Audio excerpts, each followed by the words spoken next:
श्रीराम समर्थ. सद्गुरू श्री ब्रह्मचैतन्य गोंदवलेकर महाराज यांचे प्रवचन 26 एप्रिल.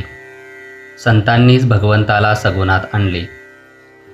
सर्वात अर्पण भक्ती श्रेष्ठ आहे. पूजा करताना मी तुझा दास आहे असे म्हणावे, म्हणजे प्रेम येते.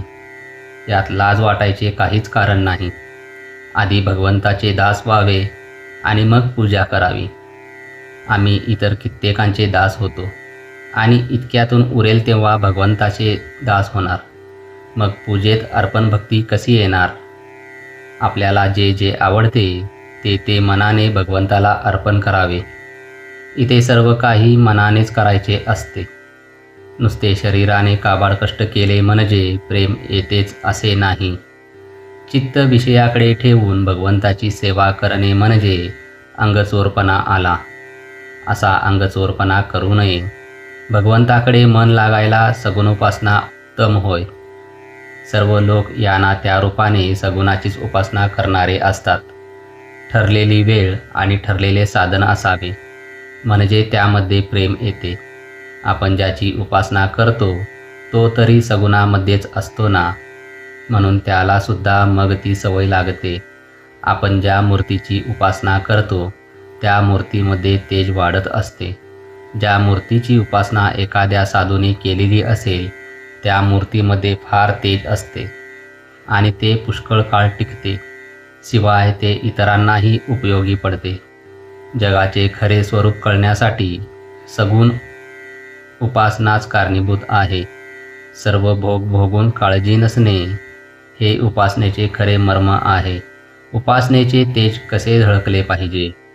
हे तेज फार विलक्षण असते. पैशाचे किंवा विद्वत्तेचे तेज तितके नसते. ज्याच्या मागे उपासनेचा जोर आहे तो जगात खरे काम करतो. एक बाई डोळे झाकून बसली म्हणजे तिला एक देवी दिसे.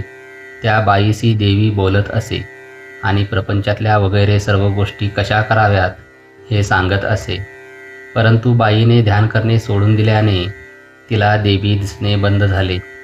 तसेच एक मुलगा डोळे झाकून बसला म्हणजे त्याला पांढरी दाढी असलेला एक साधू दिसे. कसे वागावे, काय करावे वगैरे सर्व गोष्टी तो त्या मुलाला सांगत असे. परंतु मुलाने ध्यान करणे सोडून दिले आणि तो दाढीवाला दिसेनासा झाला. या गोष्टींचा अर्थ असा की आपल्याला सांभाळणाऱ्या शक्ती आपल्या मागे असतात. त्यांची उपासना आपण सोडू नये. भगवंताला सगुणामध्ये आणला हा संतांचा आपल्यावर फार मोठा उपकार आहे. संतांनी आपल्याला सांगितले की ही दृश्य मूर्ती तुझी आहे. तुला हव्या असणाऱ्या सर्व वस्तू देणारा भगवंत तोच आहे. ही जाणीव आणि कल्पना आपल्या ठिकाणी वाढत गेली तर त्यामुळे भगवंत दाता आहे ही जाणीव उत्पन्न होईल. भगवंत दाता आहे, तो माझ्या मागे आहे, तो माझ्या सुखाचा आधार आहे, तो माझे कल्याण करणारा आहे. ही जाणीव झाली की जे मिळेल ते भगवंताच्या इच्छेनेच मिळाले ही भावना होऊन आहे त्या परिस्थितीमध्ये समाधान टिकेल. जय जय रघुवीर समर्थ. आजचे बोधवाक्य: आनंदरूप परमात्मा मिळवण्यासाठी सगुणोपासना पाहिजे. श्रीराम समर्थ.